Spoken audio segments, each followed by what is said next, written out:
Hi there, I'm Dr. Brigid Norton. You can call me Brigid. This is Menopause Bytes, where I unravel the mysteries of menopause for you in bite-sized episodes. So, what should we do about perimenopause? Well, we don't need to do anything. It's not a medical condition, and whether we do anything really depends on how much it's impacting your quality of life and if you want to prevent pregnancy. Now, this is the time frame where we start to see increasing health risks like blood pressure issues, diabetes, and elevated cholesterol. So it is important to keep up with regular health evaluations like blood pressure checks and baseline labs. It's also important to get to and maintain a healthy weight, get enough exercise and sleep, and reduce your stress. Easier said than done, I know. Now, if you had pregnancy complications like preeclampsia, elevated blood pressure during a pregnancy, during labor, or postpartum, or you had diabetes during a pregnancy, then your lifetime risk of heart disease, stroke, and blood clot is higher than average. If you have polycystic ovarian syndrome or went through menopause before the age of 45, you're also at increased risk for cardiovascular disease. And just so you know, polycystic ovarian syndrome and gestational diabetes, or diabetes during a pregnancy, increases your lifetime risk of developing diabetes. So if any of this applies to you, it's even more important that you see your doctor or your healthcare provider yearly for blood pressure checks and regular lab tests. However, I know when you're thinking of perimenopause, you aren't really thinking about heart disease, although you should be because heart disease is the leading cause of death among women. What you are probably thinking about is balancing your hormones. As your OBGYN, I'm usually thinking of three big picture issues during this time frame. The first is managing your periods because they can be all over the place. The second is preventing pregnancy unless you want to get pregnant. And the last is managing all of those other perimenopausal symptoms that are so disruptive, like hot flashes, mood issues, and sleeping issues. And that's because these are often the things that impact your life the most. There are various ways we can manage perimenopausal symptoms. Hormone therapy obviously springs to mind, but there are other options that we can consider as well. There are non-hormonal prescription medications that can be effective for hot flashes and night sweats and manage mood and help with sleep. Mind-body techniques such as cognitive behavioral therapy and clinical hypnosis offer additional support and have good data backing them up.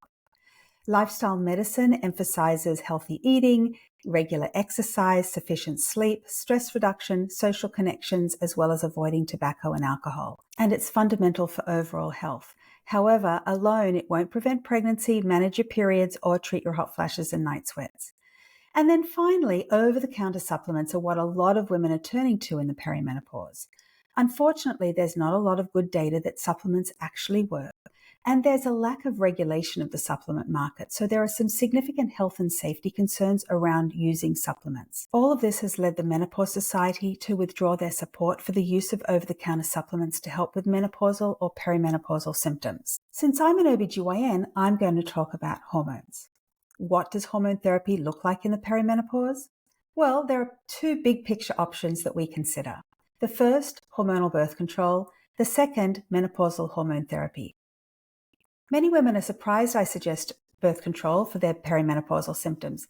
However, birth control is a form of hormone therapy, and it offers a lot of bang for the buck during perimenopause, especially those types of birth control that contain both estrogen and progesterone, like the birth control pill, the patch, and the ring. Unlike menopausal hormone therapy, birth control prevents pregnancy, manages periods, and manages those menopausal symptoms thanks to its higher hormone dose. Just so you know, birth control pills contain about a 6 times higher dose than does hormone therapy. And don't forget some of the other benefits to birth control pills that contain estrogen and progesterone like the pill. It reduces your risk of uterine cancer, ovarian cancer, and colorectal cancer, and can help with other issues like acne. All of the big OBGYN organizations do recommend continuing birth control until the average age that most women are menopausal, which is 55. So, as I say, birth control offers a lot of bang for the buck during this time frame. Now, not everyone can take birth control that contains estrogen and progesterone because of various health conditions or because of issues they've had with it in the past.